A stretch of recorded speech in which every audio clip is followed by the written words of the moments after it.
the power and the glory. Two wonderful words which say so much about the role of the Roman Catholic Church. Well, our book this week is The Power and the Glory, Inside the Dark Heart of John Paul II's Vatican, by that distinguished author, David Yallop. And we've looked at his books before. Do you remember A Thief in the Night and so forth? Very interesting book, very big book, and I have to confess I haven't read all of it. I've sort of dipped into what I find of interest to this ministry and some of the subjects which we've looked at in this ministry. Now, people are always saying to us, and they're probably thinking they do say in their emails, you guys are full of hate. You hate the Catholic Church, you're slagging off the popes, you're slagging off the cardinals, you're attacking the devotion to the saints and so forth. But first of all, in the title of this book, Inside the Dark Heart, I'm not saying it. This gentleman is. And this gentleman isn't a hack writer. This gentleman is a Roman Catholic. I think he's still practicing. He went to the junior seminary, and for those who aren't Catholics, the junior seminary is a training ground to become a Roman Catholic priest.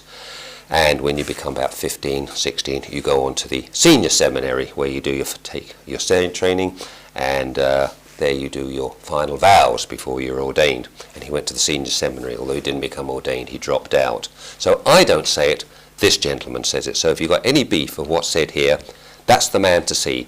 Now, what I want to do in the time I've got allotted to me is to look into some of the issues he's raised here. First of all, he touches on Cardinal Cody of Chicago. Now, we will be looking later on at Cardinal Cody of Chicago. And look what he says about Cardinal Cody. He survived that scandal. This is days when the share price dropped, and set about alienating a large percentage of his 2.4 million Diocese of Chicago.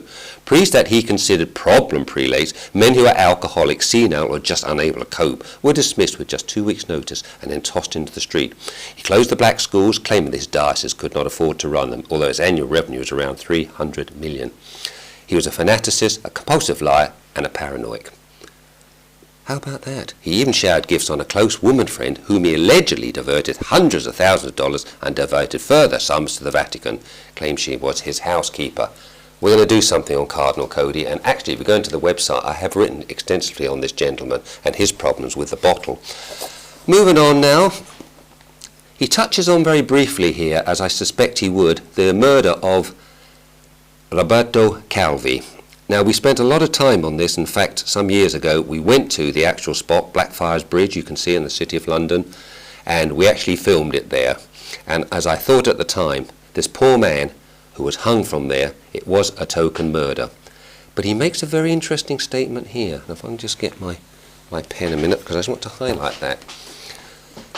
We've long thought that the Vatican was involved in this, but look, we may soon officially learn the identity of the senior Vatican official who was present when the decision to murder Roberto Calvi was taken.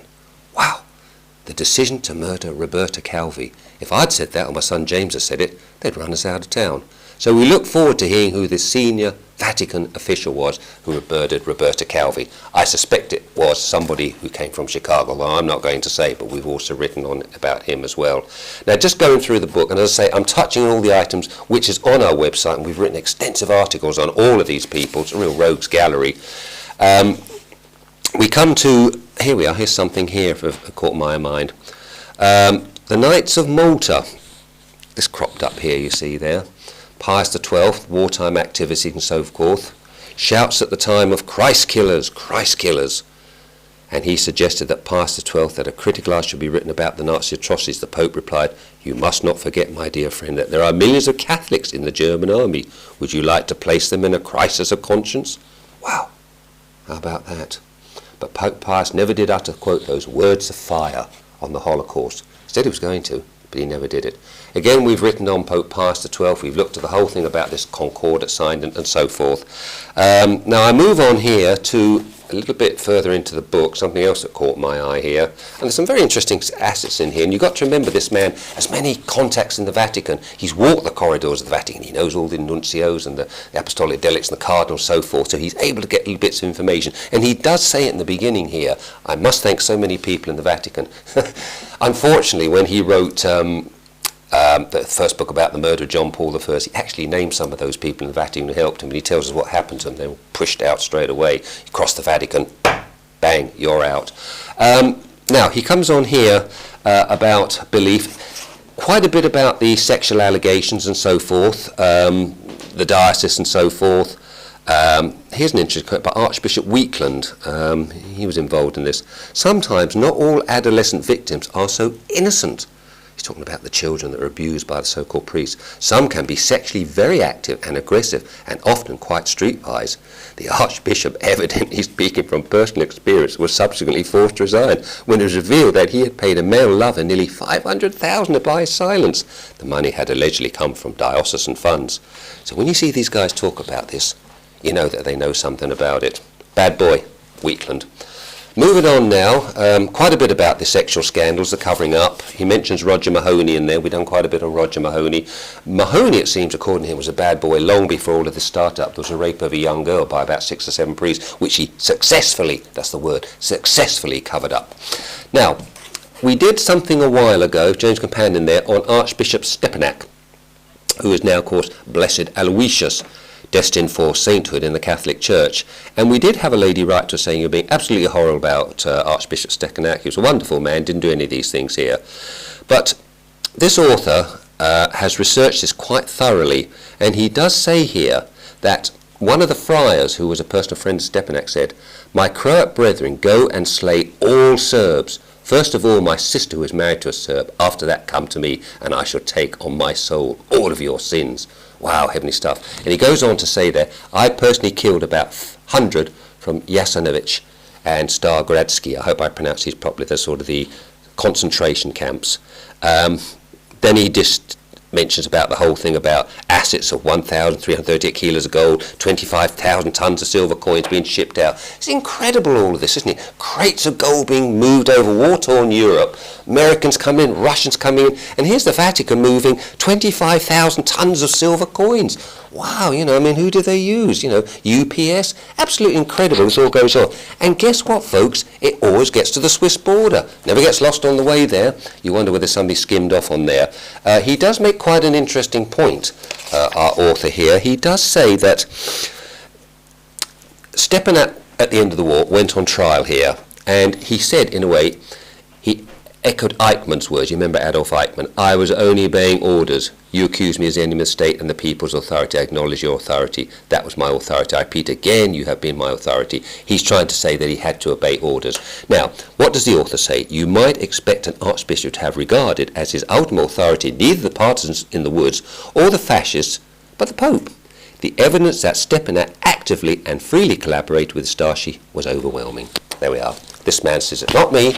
I'm not a hate merchant. This man's seen the records. He says at the time, a lot of the documents have lain hidden since the Second World War. Well, I'm moving on quickly now because I want to highlight some of the photographs. Excellent photographs here, and if I can find them, we can perhaps do some commentary on some of these photographs here. These books are always excellent from the photographs. So I'll put it up on the stand. We'll see what we can do. See our time's running now. All quite straightforward here. This is the quarry where Karol Wojtyla, before he became priest, was working. Some say it was slave labour, others say that the locals were brought in to work there, the pay was quite good. Not quite sure, I haven't really nursed enough about it. There's Wojtyla there at ordination 1946. There's the day when he became Pope Paul II. I am from a far country. Somebody once said it sounded like Count Dracula. Alla Bella Lugosi. All quite standard photographs these. Most of them you will have seen before. Solidarity here, Lech Walesa, who we now know the CIA were very interested in because it poked the Russians in the eye, so millions of dollars were put through Vatican banks to help this man, Lech Walesa, who was a devout Catholic himself. Another famous picture, Cardinal Stefan Wyszynski and so forth. Stefan Wyszynski was a Polish cardinal, and this guy had a rough time. We've done an article on him as well, and some of the tribulations and trials of this cardinal, which this cardinal seemed to get. I think he had his doubts about this man. But I move on from here. Now this is interesting here. The Holy Alliance that never was. There's Ronald Reagan. Always looks good in a suit, doesn't he? And there's Mrs. Reagan. And as my son reminded me only a while ago, it wasn't John F. Kennedy who started off the full diplomatic relations with the Vatican. It was, of course, the Reagans. One wonders why. Maybe it was because 6 or 7 members of his cabinet were Roman Catholics and Knights of Columba as well. Berendine, of course, one of the American cardinals at the time. who was very much involved in the sexual scandal. There were doubts about his sexuality, hasn't been proved or not.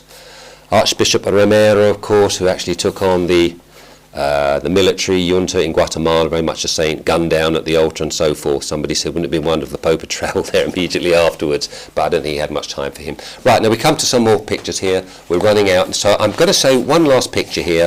I think it's a wonderful picture here.